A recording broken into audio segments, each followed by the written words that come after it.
Tourette's podcast is not a medical advice show. It's a show about experiences. In the course of that, we may talk about medications or therapies or stories from the doctor's office, but don't mistake any of that for medical advice or direction. It's not. Get that only from people or places licensed or certified to give it, not from a massively fun and action-packed podcast about our life experiences. Such as, he's like, Matt, I need you to write a song about Tourette Syndrome. And that was the first time anyone had really put that seed in my mind. And literally that night, I wrote a song that was really true to my experience. And that was sort of a cathartic moment where I was like, wow, this is what music is for. This is Tourette's podcast, made possible with support of the Tourette Association of America and part of the Geeks Rising Network.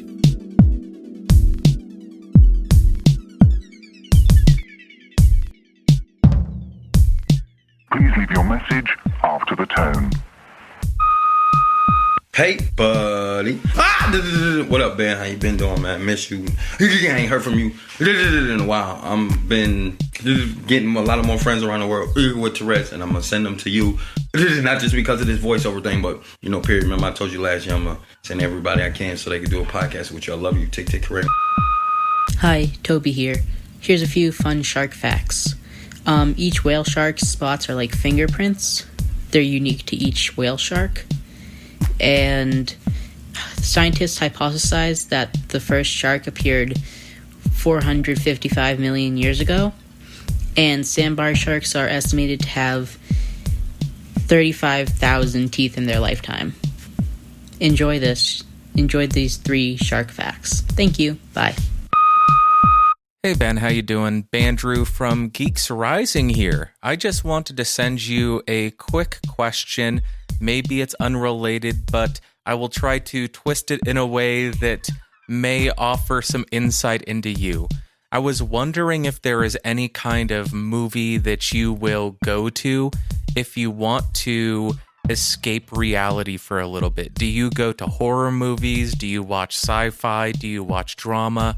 What is your go-to movie genre, and what is your go-to movie if you have an individual one? Thanks so much for all that you do, Ben. I appreciate you so much, and keep up the amazing work.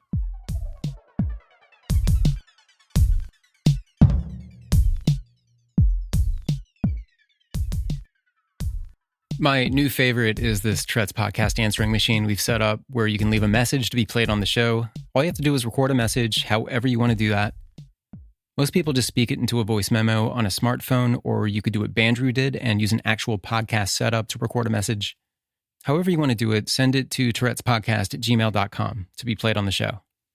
Bandrew, by the way, I'm not kidding, literally has hundreds of microphones. A lot of you know why already. In addition to being the CEO of Geeks Rising, he's also the guy behind the Podcastage YouTube channel, which is the greatest and most efficient microphone and audio gear review platform online, period. If you want to get into podcasting, maybe the quarantine downtime might be a fun time to explore that.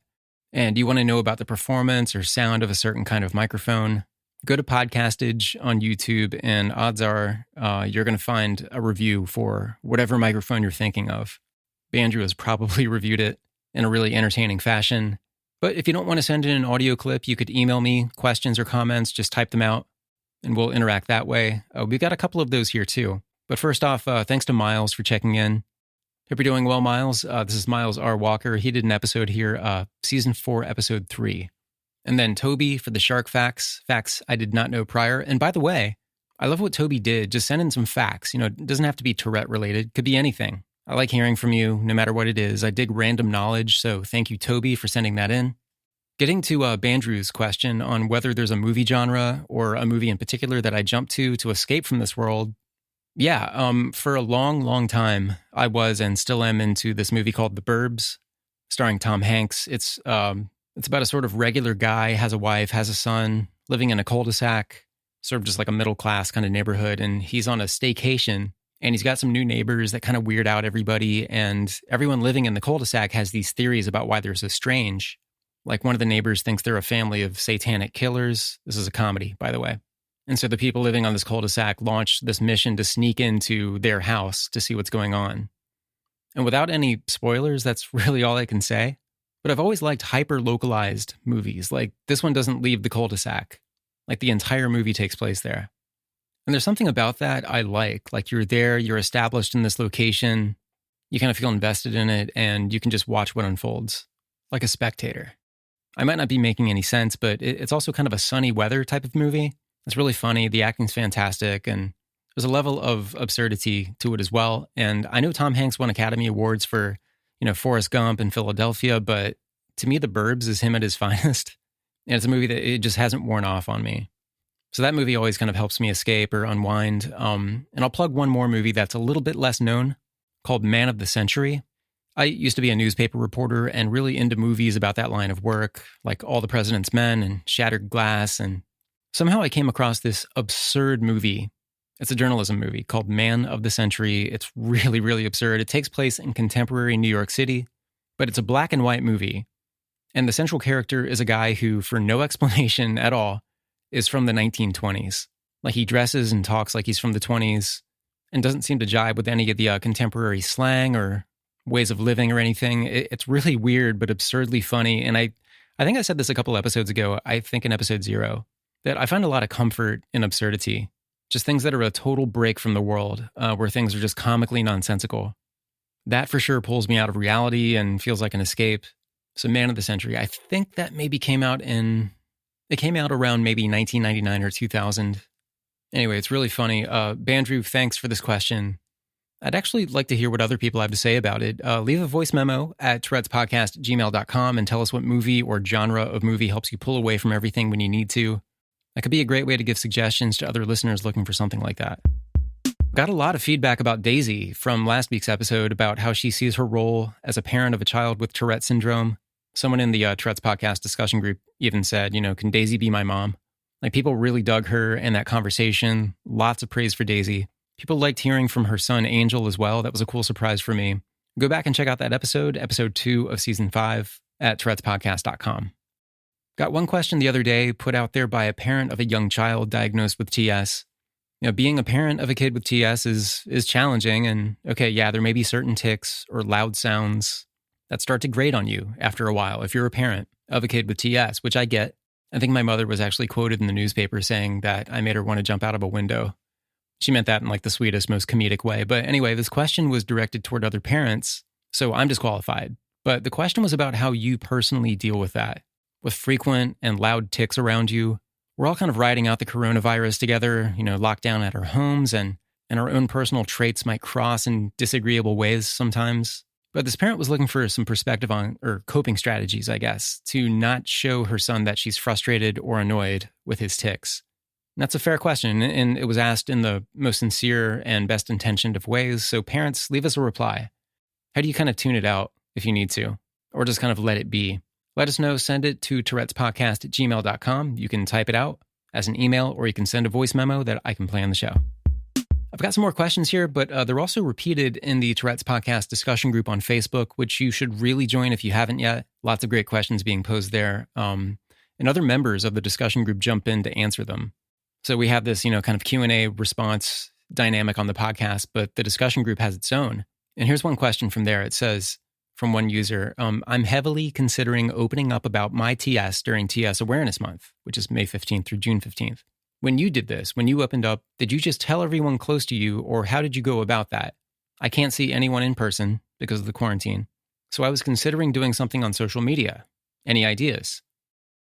Okay, so this is a person looking to open up about TS for the first time, or kind of come out of the Twitch closet, as it's been termed. That's a great question, and there's a whole list of answers from different people there in the Tourette's Podcast discussion group about how this person should go about opening up, and that's how community works. Thanks as always to Sophia in the UK for being the best discussion group admin we could ask for. Okay, a couple quick announcements, and then we're going to get to our conversation this week with Matt Sawyer, AKA noMad, a rapper from St. Paul, Minnesota in the United States. I've listened to this conversation like 5 times already, just because they had so many gems of things to say. So that's coming right up. As is the Tourette Association of America's virtual conference, which takes place May 15th and 16th for free. So it's coming right up online, May 15th and 16th, a virtual conference with presentations on different aspects of living with TS, or the science about it, therapies, a performance by singer-songwriter Dylan C. Brady, who a lot of you know, and who I hope to get on the podcast soon. There's going to be yoga, information on CBIT or comprehensive behavioral intervention for tics. It's going to be a talk on navigating cultural challenges with TS, information on planning for and living an adult life with Tourette. Another one is called Taking Tourette to College, which I think actually involves our guest today on this episode, but there's a lot of stuff. TouretteConference.org for the full agenda, and it's free. It's loads and loads of valuable information for free. TouretteConference.org, brought to us by the Tourette Association of America, the primary sponsor of this podcast. Additional information about them at tourette.org and the conference info, touretteconference.org. The May 15th start date, by the way, coincides with the start of Tourette Awareness Month. One more thing coming up, Geeks Rising, the network that carries this podcast, is participating in Livestream for the Cure to raise money for cancer research. That will be May 29th, and I'm going to put out more reminders since right now that's a little bit more than a month away. But Tourette's podcast will be a part of that as well, alongside other shows on the Geeks Rising network at geeksrising.com. Thanks to Heather from the Sunshine and Power Cuts podcast for working hard on this. We'll have more on that soon. Okay, this week's conversation.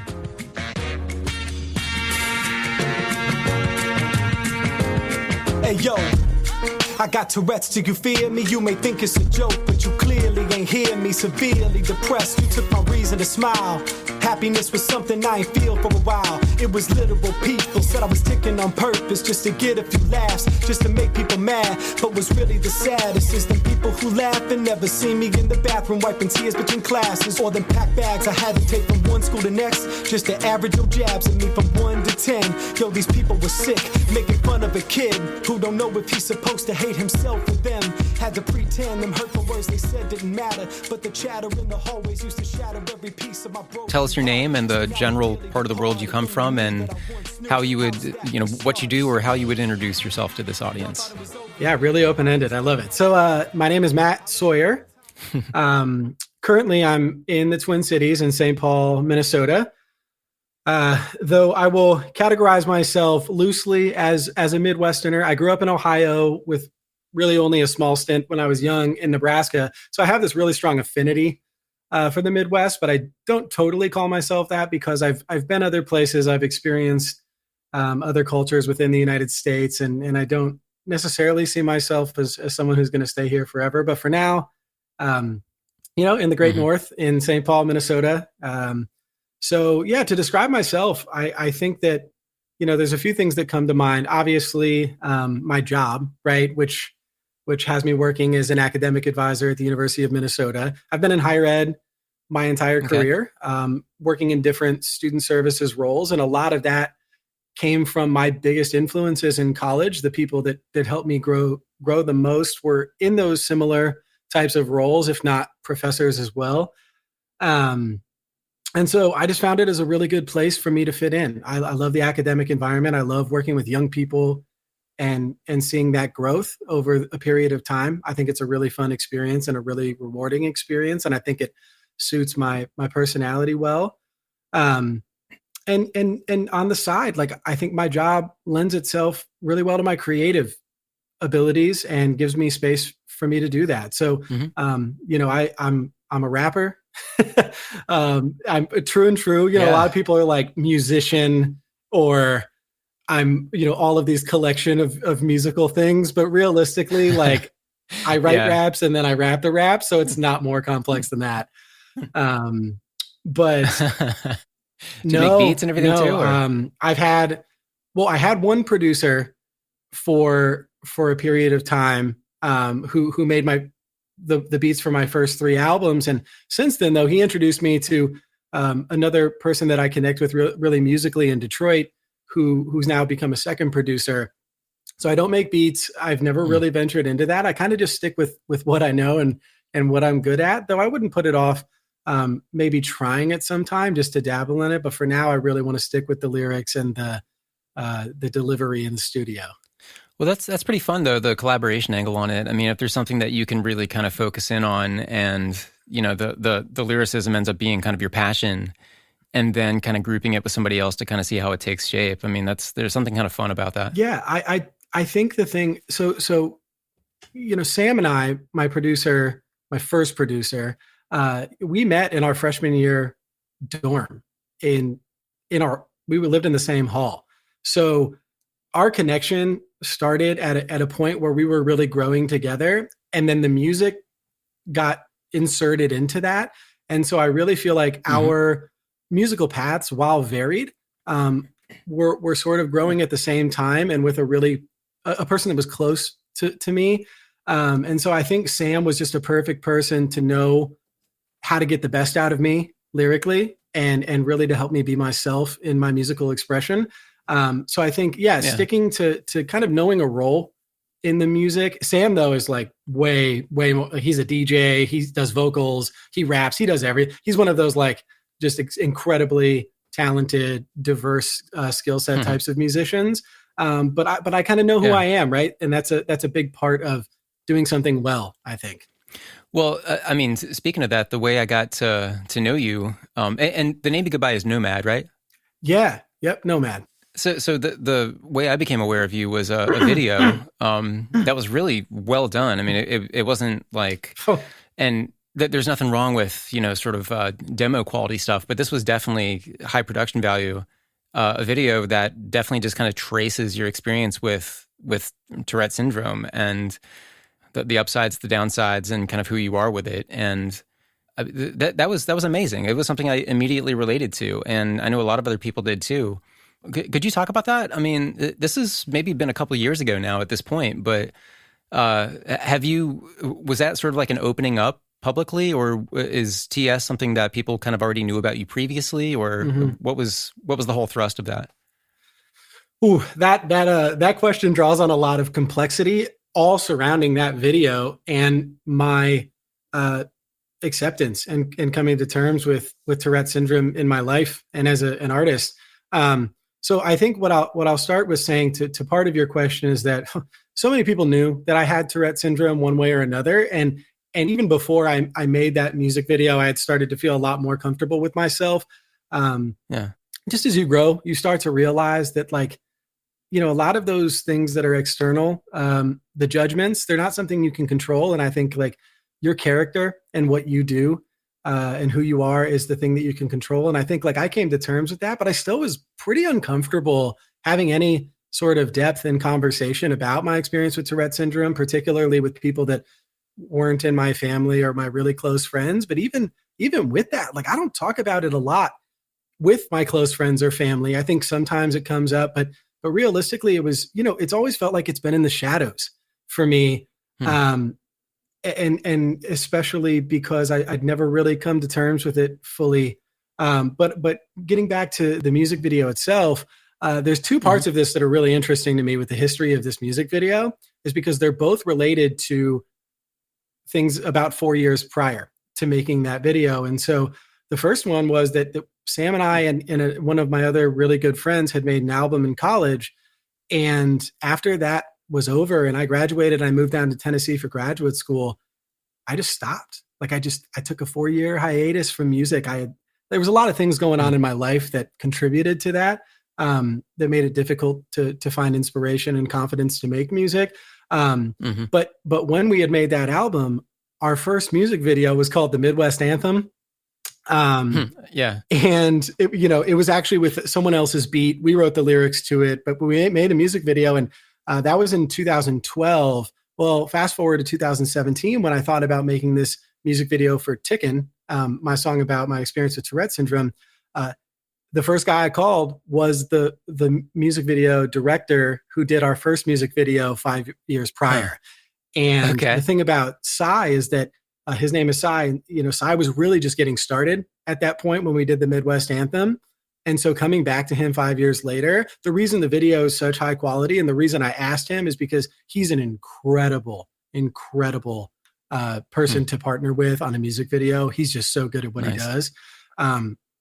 So he made the music video, for our first one. And then I came back to him for Tickin'. But the second thing that's interesting about Tickin' is there was a song that was really a precursor to it. Again, we weren't making a lot of beats. So I used actually a Brother Ali beat that was about a song of a lot of self-acceptance and self-love. And I remember Sam back in 2012, or maybe it was 2013 before we graduated, he's like, Matt, I need you to write a song about Tourette syndrome. And that was the first time anyone had really put that seed in my mind.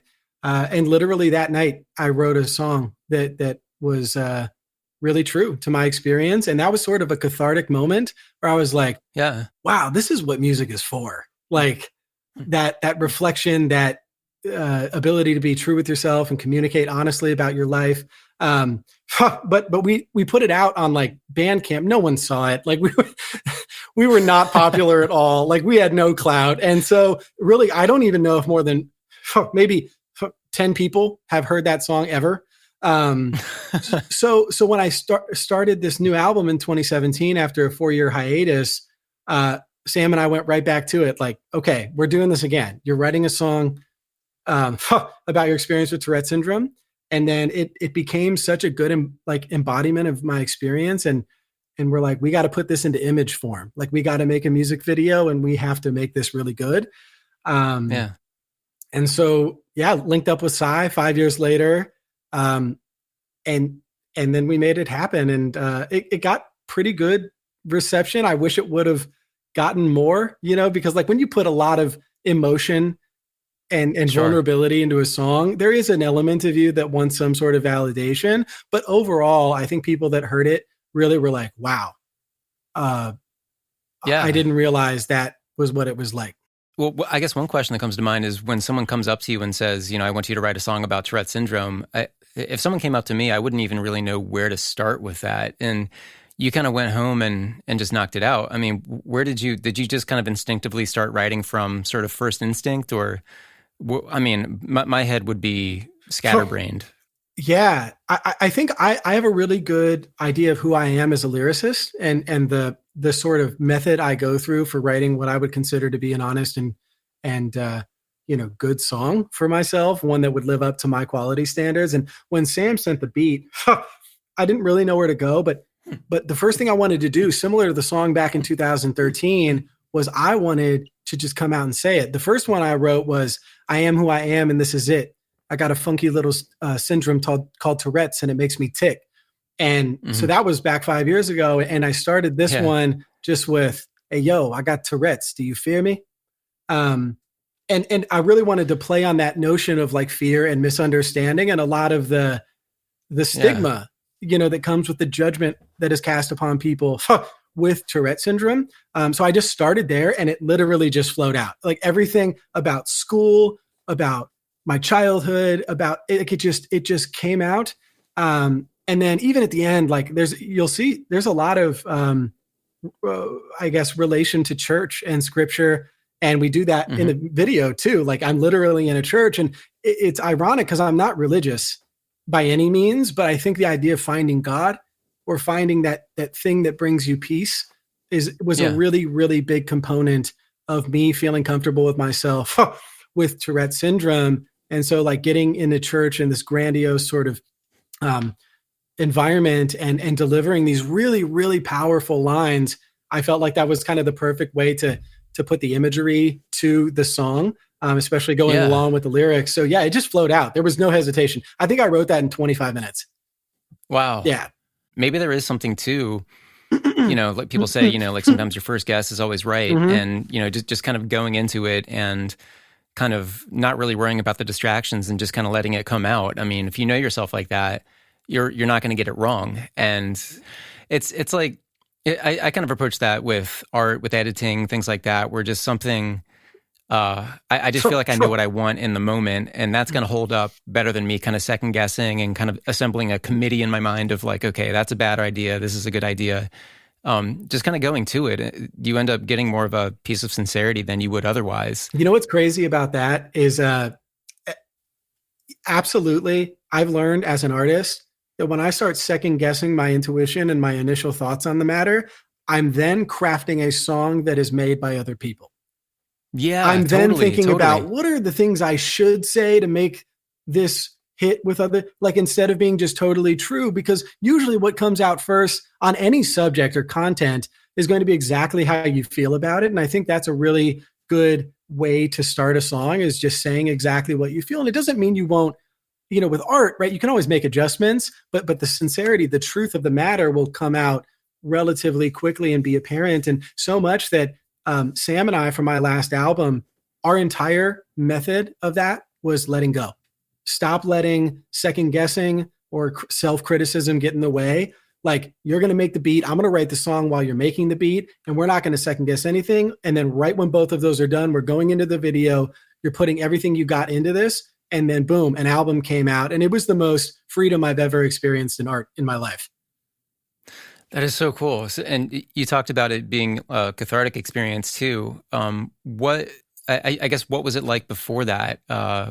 So it's you said it was kind of something that was kind of in the shadows with you. Mm-hmm. Is it something to where and you talked about approaching it like the fear and the misunderstanding, which is something that, pretty much everybody with TS has to reckon with. Mm-hmm. And then again, on the other side, there are people who are somehow in a position where they can kind of own it from the beginning, mm-hmm. which was definitely not me, definitely not my story. But right.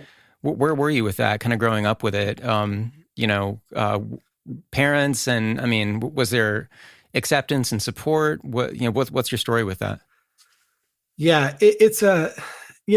I look back with such despair on it, honestly, and I'm much too critical of myself. I was a child, and children are figuring out a complex world, and to do that with Tourette syndrome is like a cruel sort of punishment, but it's also a gift. And so I think that, like, when I first started having tics, I was 5. And I remember my parents being pretty frustrated, right? Because they're like, what are you doing? And then the confusion sets in, because they're like, oh, this is like this is sticking around. Like this isn't just like going away. And so I got tested for allergies, which I don't know if anybody else can totally relate to that, but it was a lot of blinking and sniffing tics. So they're like, oh, naturally it's the pollen or whatever. Right. Yeah. And so I actually got diagnosed with allergies, right? Started taking Claritin, right? All the while, like, this is totally Tourette syndrome. Yeah. We just have no idea. And at that time, it was 1996 or 97. Like, it was, I don't know really medically where people were at with diagnosis. But it wasn't until I was 10 that they told me that I had Tourette syndrome.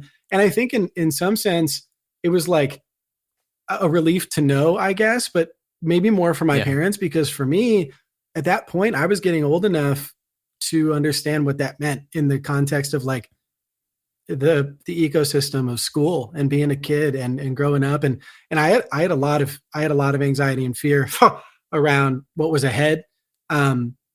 Because it was almost nice to hide behind tics that were deemed allergies. In a weird, so like, I transferred schools in the middle of 3rd grade, and this girl that sat across from me was like, what are you doing? And because I was blinking a lot, and I was like, oh, I just got allergies. And I was like, just a very easy way. But now when you have to tell people you have Tourette syndrome, you, like, so desperately do not want to say that because of everything that comes along with it. And I think that that was most of my childhood. It was totally like, I was ashamed of myself. I wanted to hide from it. I would do anything to pretend I didn't have it. But here's the thing about that. You can't, there's no way to hide from it. I mean, especially because of the fact that people are going to make light of it so much, in the form of bullying or whatever else, is that, like, you can't hide from it. And so the thing that I learned was, when you love yourself enough and you embrace yourself enough, to just say, this is who I am, that's when things are going to get better. And I think that for me, it just took a long time. And I'm going to interject and say, some of these youth ambassadors, and, like, I've become acquainted with one of them here in the Twin Cities area, actually Rochester, Minnesota. Mm-hmm. I cannot even fathom being who they are. They're so incredible. They're amazing. And, like, to be able to own this at such a young age, and not even just, like, for your own acceptance, but to educate others and to be a support system for each other. I mean, it's so inspiring. And I wish I had half the strength that they did when I was in middle school and high school, but I just couldn't do it. There's something to that, because I kind of think about, I guess, back when I was a teenager, and we didn't have social media, we didn't have these, like, really quick, efficient ways of connecting, like they do now. I mean, you can find a pretty good community pretty quickly, no matter sort of who you are. There's a community for virtually every diagnosis, but including TS, which is really great to have that community and sort of have their backing while you come out and start educating people around you. But even then, I mean, it's still, to be that open in your school, to be, because school is different from social media. You're engaging with people in person who are going to judge you right. and who are going to, and I will say, back when I was 15, 16, or younger, the mentality was not really in my mind anyway, that being open about your flaws was a sign of strength. Totally. I might have just seen that as like, that's something to make fun of. If you're like, how could you be open about your flaws? That's ridiculous. You're supposed to be cool. You're supposed to be flawless. And to get ahead of that and recognize that, you can talk about your flaws and really get comfortable with yourself. I'm really amazed by the youth ambassadors. No, they're fantastic. And that's what I'm saying is like, there's so much wisdom that's coming from them, because, when I was younger, I didn't see my vulnerability with Tourette as a point of connection. But now that I'm older, you start to realize when you tell your story and like you really, really are telling people this is what it was like people are really empathetic and they want to know that stuff. And I see it more as a form of connection now than a form of distance, where when I was a kid, I wanted to distance myself from it because I thought that it was going to make me not like the other people, and that in itself was bad. So then, like, as I got older, this idea of difference, right? And like being different became a really big source of, it was just on the top of my mind, because I was like, you know what? This is okay, right? The difference itself is not a problem, right? But I think because I wasn't willing to embrace it, I probably hurt myself, as much as other people did, because I was just hiding for so long. Yeah, I really like there's the one narrative that goes around that, like, we're all the same, we should be together. We're, like, there's no difference between any of us. But I really like the narrative that we are all different. And that's the best thing about us. We can find things to appreciate in one another. I kind of like the rarity of certain things that make the connections even stronger. And if there are things that I don't know about or don't really have within myself that I see in somebody else, it makes me interested to get to know that person and how it's affected them. And so I've always liked this sort of diversity of traits, of backgrounds, of just things that kind of help us get perspective. Because if we really truly are all the same, then our perspective is maybe not going to evolve very much. I mean, then what's the point? Like, the thing I've learned is that the narrative of everyone's the same is actually incredibly dangerous for people like us. And the reason I say that is because I spent so much of my childhood trying to pretend as though Tourette syndrome wasn't something I had, so that I could, be in with everyone else, be the same. But that disconnection from yourself causes a lot of tension, in a spiritual way. I really believe of like, you're just spending so much time trying to live up to this ideal of normalcy that doesn't really exist, because everybody is so complex and everybody is so different. And I think the older you get, there's some people that break away from that. And I hope people with TS do, where it's like, and I know a lot of people talk about TS as, a reason for some of the good things about them. Right.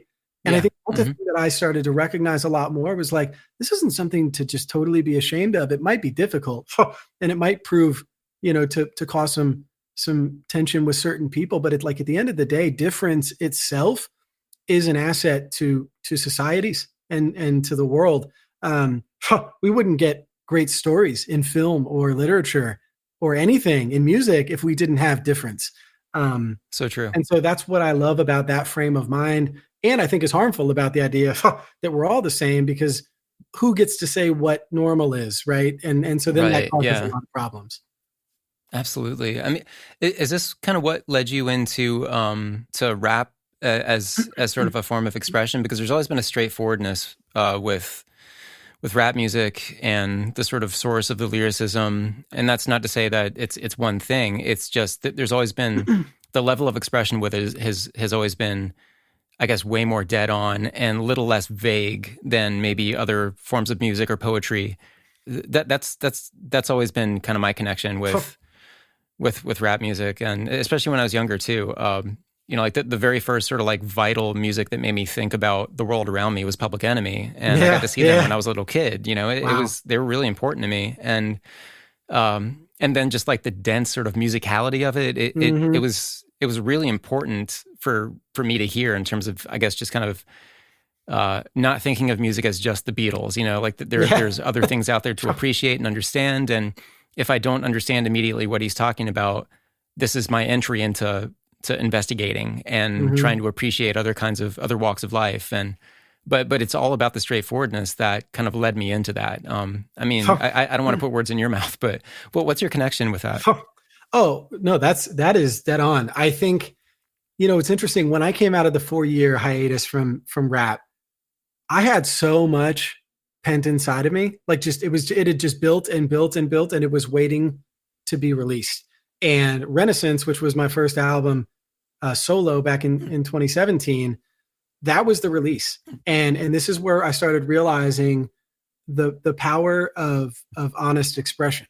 Right. Yeah. And, I got that notion of honest expression. It's a Bruce Lee thing. Right. But what's funny is like, I'm such a hip hop guy, not a Bruce Lee guy, but nonetheless, one of my favorite MC duos called Binary Star. They're out of Pontiac, Michigan, pretty big underground group, and they were just a group that I was like, oh my gosh, look at how they do. Like I wanted to be like them in the sense that I wanted to be that honest with my music. And at the beginning of one of their songs, they talk about this, they use a Bruce Lee clip of honest expression, right? Which is, he talks about you can do all these fancy movements, right?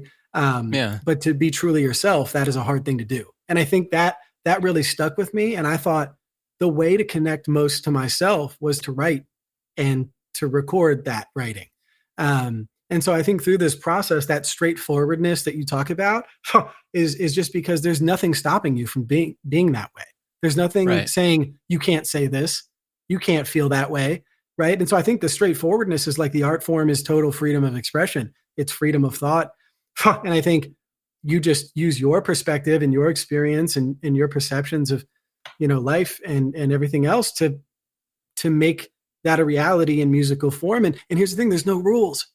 And that's what's really cool about music is that look how many people, whether it's Public Enemy who took on music in a certain way that was incredibly politically motivated. Not everyone sees music that way. And so my I guess the thing about straightforwardness is it depends how you see music. Like I think what you think the purpose of music is will dictate if you're a listener, what you listen to. And if you're a creator, if you're an artist, what you create. And to me, I always saw the purpose of music more in line with the Public Enemy. Not that I can totally relate or talk about things that they talk about, but that I saw it as a more of a movement, as a way for you to express yourself and talk about these incredibly dense topics in a rhythmic, poetic form, as opposed to just pure fun, right? And like a distraction from the problems of the world or the problems of yourself. I saw it as a way to perceive the world and communicate that, and also to look inward and say, who am I and what might I say about who I am? So I think that came from my influences in hip hop, where, like if anybody listens to my music, it's not fun. Like, and it's like, it's not upbeat. It's not party music or anything like that. But I think it's because of what I feel the purpose of music is, and especially for myself, right? Because I needed a release. I needed a way to put all of this out there. And I think that like, once I got over the hump of like, can I do this? I just went for it. Yeah. And so that gets back to the sort of cathartic feeling of, I guess by then, you were definitely practiced with being sort of straightforward and honest with yourself, but engaging this topic about Tourette syndrome. I mean, I guess in the process too, it's the kind of thing where, you write something, then the next thing it leads you to is maybe something that you haven't thought about openly in quite the same way. It's almost like you lead yourself into finding your own truth in a way. Yeah, I think the Tickin' song really opened the floodgates for me. In terms of what I felt like I could touch on. I was like, if I could write about my experience with Tourette syndrome and then put a music video that people are going to see me rapping about it. Like, I felt so seen. Right. And in a weird way, that made it not scary to say anything else. I was like, no matter who listens to my music, like I've already done that, which was the most vulnerable I'd ever been on a microphone or on a camera. That like anything else from here is just about literally writing what you feel inside.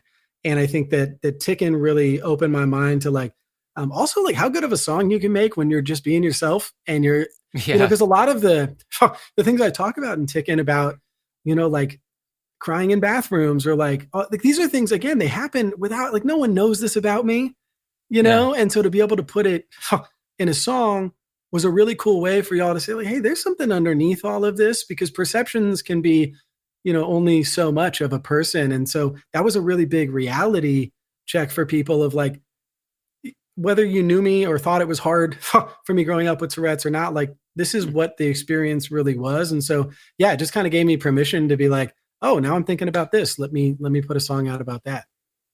Yeah, I love that, because with a lot of music, doesn't really matter what kind. There's always like branding with it, and there's image with it, and you know, there's the vulnerability you feel is you know, what if I come off like a fraud, or what if I you know? But if you just take the guesswork out of it and just kind of write from the heart and write from the stomach, I mean, it's and approaching it too. Did you have any worry, and I sense you didn't, but any worry that, you know, oh, all of a sudden I'm going to be the rapper with Tourette syndrome versus, you know, someone who's, you know, it's because I've heard people say that to where they're hesitant to talk openly about these things because they're worried about branding themselves as the Tourette guy or whatever it is, you know, in whatever field they're in.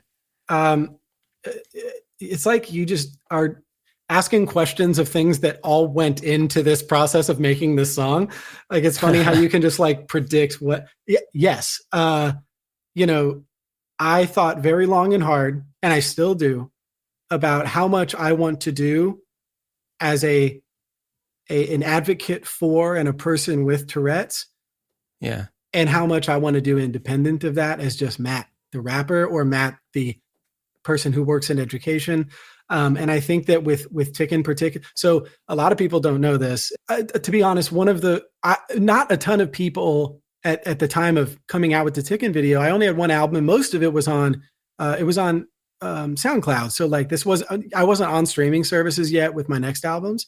So like there was a level of unknown with me, like people didn't know me. And so it was kind of nice to be able to make this without any like harsh criticism or anything like that.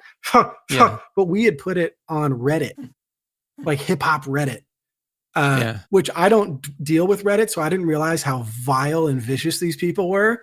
But Sam put it on there like, yo, me and Matt, noMad, we made this song about his experience with Tourette's. And oh my gosh. I mean, now granted, there were some people that were very encouraging in there, but I'd say 75% of them were like absolutely like using my Tourette syndrome to mock my raps. And it was like living. They were like, yo, he must have fire ad libs and like all, you know, and like, don't get me wrong, I can appreciate some good Tourette humor. Sure. But some people were really, really vicious. And that was the first time that I realized, you know what, whether people praise you or people knock you down, it can't lose your balance. So after going through that experience, I realized if I let that dictate after all the positive reception I got, the fact that some of these clowns on the internet trashed it, if that's the thing that's going to knock me down, I'm not going to be able to make music anymore. You know, like not even from a Tourette perspective, but just like, oh, this guy's whack. Like plenty of people are not going to like my music. But with Tourette syndrome, it like really brought me back to adolescence, to be honest, where it felt like I was just, even though I wasn't in the chat room, I was being made fun of in a chat room. And it was really painful. I don't think I've ever shared this with anyone, because I remember sitting there reading these comments and just getting so overwhelmed with like, wow, people really still are this bad. But what I reminded myself of all the people that said, wow, Matt, I'm really proud of you. So it's always going to be a balance of those two things. But I think that being back to your point about being the rapper with Tourette's, I think that's partly why I don't rap about it all that frequently. Like I haven't since Tickin', because I felt like that was a good way for me to do it. But I'm definitely more in my music than my ability to only be someone with Tourette syndrome. So it's a weird balance that I'm still trying to figure out, like, how much do I attach my identity to that when I feel like I have so many other parts about me? Yeah, absolutely. And two, I mean, you're coming at them, wide open, like full on vulnerability. Mhm. And, these are invisible faces just kind of where they just kind of join in, and it's, who knows who these people are, and whatever else to where, like, if any of them you had a one-on-one conversation with in person, Yep. they might have an easier time Mhm. finding a way to relate to you, and Right. even like exposing their own vulnerabilities, which is one thing I've definitely learned about talking about Tourette syndrome, is it definitely is a disarming thing Yeah. to people around you, to where they feel more comfortable talking about things in their lives because they understand that you have something that's pretty uncomfortable. And but it's so easy for just people sitting behind the keyboard, invisible face, username, and that's it, to just clown on people when we all know that they have their own vulnerabilities too. It's just you're the stronger one for talking about it. Yeah, that's a really interesting point, because I really felt like, I was like, I have so much other music other than this too, like that if people just listen to this, like, would they go explore other things? Cause it's like such a, variety of other things I rap about, that I didn't want this necessarily to be the gateway. But the biggest thing I wanted to accomplish with that song and with that music video, like, boil it down, regardless of my reputation as a rapper or anything else, I wanted to show young kids with Tourette syndrome that it's okay to embrace it, and that, you're enough, right? Like, as it is, there's going to be a lot of people that ridicule you. There's going to be a lot of times that feel really hard and really lonely. I mean, I had all of those things when I was a kid. And sometimes maybe it feels like it will never get better. But I wanted to put myself out there, because maybe it would give people permission to do it earlier than I did, right? Maybe instead of at 26, they do it at 12, like some of these ambassadors are doing, but I really just wanted to make it less taboo in my own way. We'll be right back. The Tourette Association of America is the premier nonprofit working to raise awareness, advance research, and provide ongoing support to those with Tourette syndrome or tic disorder. With a network of over 130 chapters, support groups, and centers of excellence, the TAA engages with communities across the nation in an effort to provide tools, webinars, workshops, and support for all seeking assistance. As a primary sponsor of Tourette's podcast, the TAA supports the authentic conversations showcasing the diverse representation of the TS community.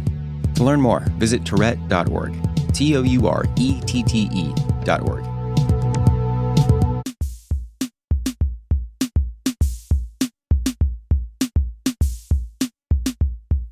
What about with your position in education?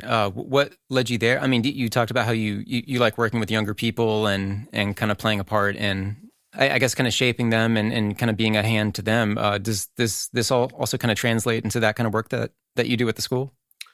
I'd say yes, but not in the sense that it's directly related to my experience with Tourette syndrome, because, like, I think everyone that grows up with TS, however they process it and develop, right? They're learning these overarching things about life and being a human, and all the complexities that come along with that. And I think that I really like working with undergraduate students, because they're coming for the first time away from a very programmed existence, right?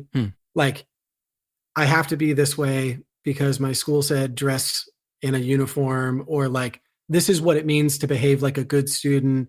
A's mean you're a good person. D's mean you're a failure. Like, everything was just totally prescribed. Some of them have broken free from that really early on, whether it's because of their parents or in spite of their parents or whatever their influences were. But I really think it's interesting to challenge these notions of normal, or like, what is success? I work at a business school, and the pressure these students put on themselves to do something that they hate or don't want to do. And maybe it's not even that. Like, a lot of times they just don't know. So they just pick the thing that has the most societal clout or value, right? Like, there's something about saying I'm a financial analyst at a Fortune 500 company compared to I do X, Y, Z with children at a nonprofit. Like, it's a status thing. And that's what I realize is students come in with such notions of status, and that's why they pick what they study or what career they're choosing. And I'm not here to pontificate to them and say, like, do what I did. I just said, screw it. And I'm going to do what I want. I'm going to be a rapper in my 30s. Right. but I think I can model that in a really good way for students. But better yet, ask them the questions and talk to them a little bit more and challenge them about their notions of like why they're doing certain things or what they really want. So I think education makes plenty of sense for me because I see myself as so keen on development as an adult. And I think kids are, students, college students are in this really important stage of development where, like I said, they're breaking free from a very programmed, prescribed world of grade school and high school. And when you get out of college, there are no more grades. There are no more levels. There's no measures of achievement that are standard. And so you have to make meaning of it on your own. And so this doesn't happen with every student. Obviously, some of them just want to talk about classes that they need to take or like what study abroad program they're going to do. But I think with the ones that, we can really connect on this level, I think it makes the relationship a lot more meaningful. And at the end of the day, I feel like, we were able to make progress in the way that they wanted to do it. Right. And sometimes they need permission to be themselves. And I think as an adult, I can give them that in the same way that a lot of people in college did that for me with my career, but also with Tourette syndrome and saying that, like I said, you can do this. So, I'd say that's a big reason why I got into working in colleges, because I just felt like that influence over students, it's not power, it's the ability to draw out something from within. And that's the goal for all of this. That's a really important point about, there's a vulnerability in sort of embracing a path that isn't, being a partner at a law firm or isn't, just like you said, like the Fortune 500 company, there's the measures of success. Mm-hmm. There's a vulnerability and a level of personal strength in saying that, you're fine with your dream being something that might be perceived as something with less prestige or, because in the end, you want to be happy with the work you're doing. You want to do what you feel comfortable doing. You want to do what you feel you can be proud of. And by doing that, if everybody's kind of headed in the same direction of just these really high level sort of like, ultimately, I want to be a CEO, then, there's a lot of places where people aren't leaving their marks, and it's important that you find a way to leave your mark in the best and strongest way possible, whatever that is. And, I maybe don't even have that figured out for myself yet, but that's kind of the point. You sort of follow what you want to do. And you also, I think, sort of accept the nature of failure as well. And there's all kinds of, quotes about failure, and there's no such thing as failure. It's just, kind of practicing for the big win or whatever it is. Yeah. But I think there is kind of a parallel there with having TS and self-accepting and kind of coming to terms with it, being who you are. That's it. Instead of being, like the sort of perfect, polished. Well, and I think that's what Tourette syndrome gives you early on is you have such a very visible quote unquote flaw. Yeah. That you're no longer perfect. You're automatically not perfect. So whatever, and I think that, this notion of perfection is really interesting because status goes into that. And this idea that what is sold to us is, and this is going to sound bad, but it honestly, it's statistically not going to happen for most of us, right? Mm-hmm. Even if I wanted to be a famous rapper, that was my goal, I probably won't be, right? So the notion is you got to live within what you do and not what it is perceived to be externally. And, what you're talking about, this going on your own path and doing what you want to do, everyone else be damned. That's freedom. That is freedom. Freedom is not Absolutely. Having a certain number that comes in the bank every 2 weeks or every month from your paycheck. That's not freedom. Freedom is not a manufactured life out of all of the signals that tell you you're successful. Freedom is being able to sit there and saying, this is what I want and this is what I'm doing. Because then that means you've broken free from those judgments of what is good, what is failure, and so I think that's so important for all of us to do. But I will say, I think because of having Tourette syndrome and being so openly flawed and openly different, I think it does help you look at all of these labels of success and good and bad and all of these things a lot differently because you're just a little bit earlier to the game of feeling like you've, you're not in that crowd, I guess. Right. And sometimes it's even, you can't, like, I wanted to be on ESPN when I was a kid, like as an anchor. Right. And I was like, how am I going to do that? Yeah. Like, seriously, like that crossed my mind when I was like 13. I was like, this sucks, Yeah. But it just, but the irony of that, honestly, and the whole thing of like music and Tourette syndrome is when I've never ticked when I'm recording a song. I was going to ask. Yeah. Never in my life have I had a recording interrupted because of a tick. And so like even thinking about being a sports anchor, like I wonder if it would have been the same, but I found this sort of like ultimate focus in delivering music that kind of just takes me out of myself. It's a really powerful experience. Yeah. I mean, you know how people sometimes describe ticking as, that there's a release component to it. And sometimes if you have a tick, there may be a ritualistic aspect to it where you have to, like with one of my vocal ticks, I have to get it exactly right before I can move on from it. Yes. And, it takes me a few tries and then I nail it and I feel it. But there's a sense of release in that. And I've always thought about that with, because I'm mostly that way with music. Sometimes I will tick, but most of the time, if I'm doing like a vocal track or I'm doing a voiceover recording, just something to where there is a ritual and a practice to it. There's just something to it that I'm doing and I'm getting something out and it feels like a release. Yeah. And it kind of feels like the same thing in a way. I'm not speaking from a place of science or anything like that. It's just kind of my own experience with it. But I've always wondered because I've talked with so many other musicians who have the same kind of experience. Like they're nervous. They right before it, they're like, God, I hope I don't tick. I hope I don't mess this up. And then, I usually refer to Mike Miller, a professional drummer, where he just kind of gets up there and he just nails it. And he's in his own universe at that point. And ticking is not bothering him. And he's just kind of going at it. And he's got that release. And there's just something to that. I think it just takes you to another place. What's funny about this, there's two places that this process happens in my life. One is a phone call, and the second is recording a song. And that process is, I'm so pent up that prior to answering the phone or hitting record, I am like, this is not a joke. I'm screaming. Wow. Like before I record in my apartment, I like let it out. And it is funny because on the other end is you just hear the recording of like, oh yeah, this guy's really flowing. Like he knows what he's doing. But prior to that, I mean, like it's just a total like aggression and maybe that's just how I've learned how to do it. And so like when I think of like people that interview me for a job on like a first phone screening and they have no idea what I did 3 seconds prior to that, it's kind of a weird thing to know in my mind, but it's the way that I do it. And so like, yeah, before I get on the mic, it's like this really big, moment. And then I sort of go away to this musical space and then I'm locked in to what I'm doing. And then it ends. So it's kind of a nice thing.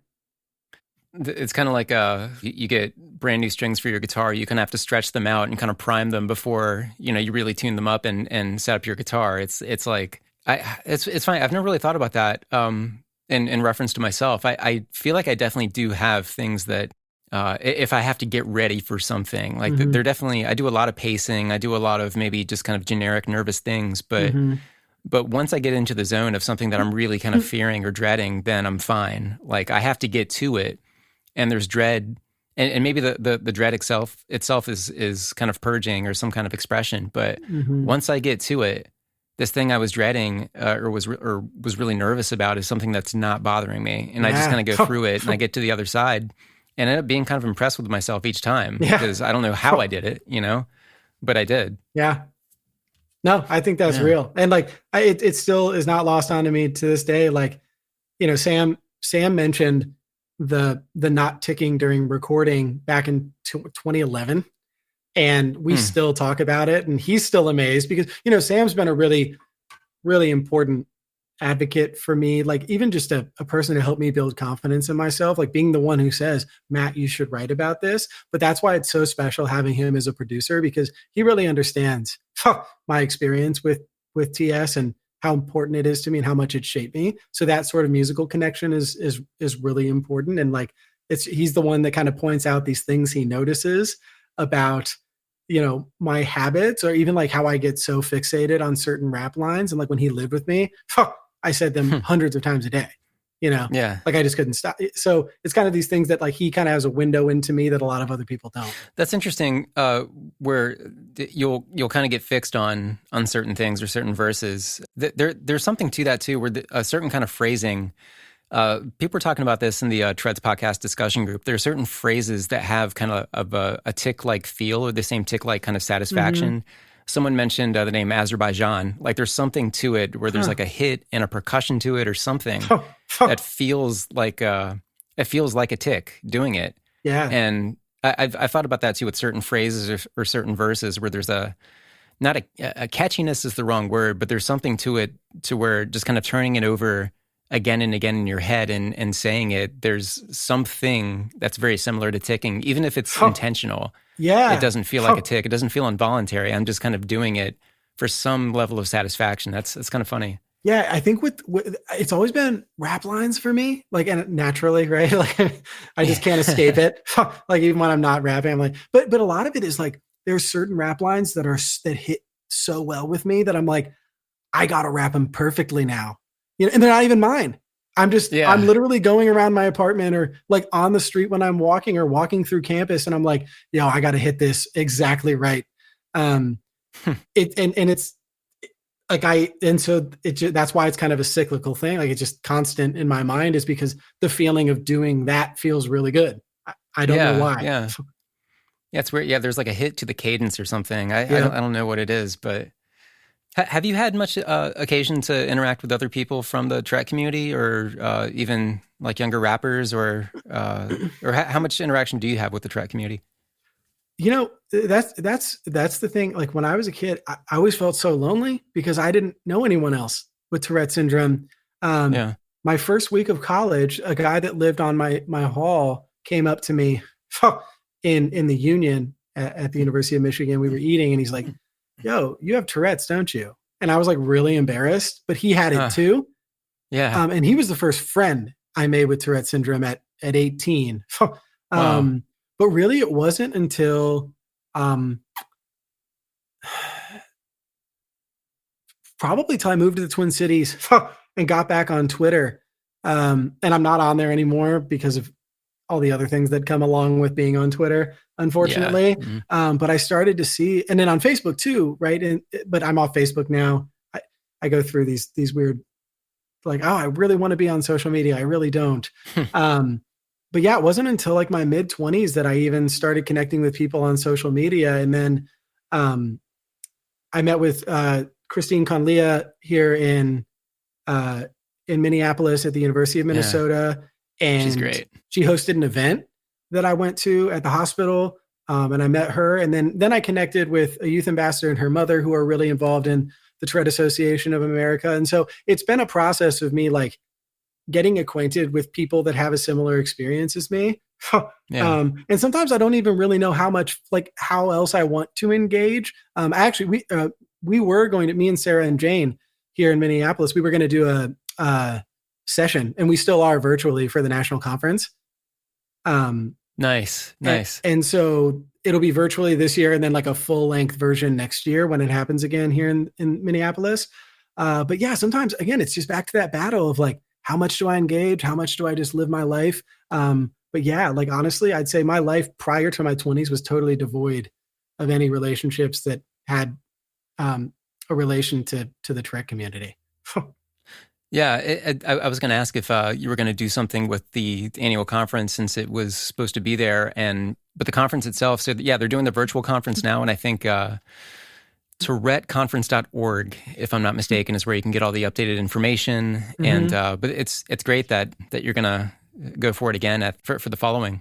Yeah, I mean, because it's called Taking Tourette to College, which is an interesting thing for me to explore, not only as a student that went to college, but a person who now works at universities and sees the lives of students and all of the complexities and personalities they bring. And so I think to make it directly related to Tourette syndrome will be a really cool thing. And I'm excited because, the people I'm working with are amazing. And I think that we could provide some insight and value to parents, to students, to educators. So yeah, it's a really exciting opportunity. Well, where can people learn more about you? Do you have a Bandcamp page, or where's your music? Yes. This is the really tough part about picking noMad. Like, cause mine, it's all lowercase with a capital M, but there's so many people that have some like version of noMad in their name that I'm really hard to search for because I'm not that popular. But I'm on Instagram as _nomadic poet, which is kind of my secondary name.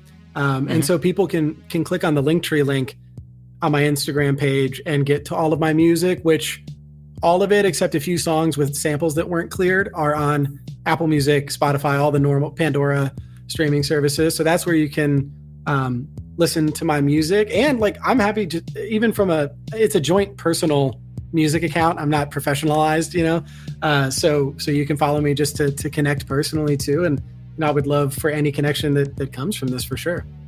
Cool. And the Linktree also goes to your YouTube as well, right? Yes. Yeah. So you can actually watch the Tickin' video. I have a few other music videos too, which would be cool for you to check out. But if you want the one specifically related to Tourette syndrome, it's called Tickin'. And you'll find that on one of the links on my Linktree as well.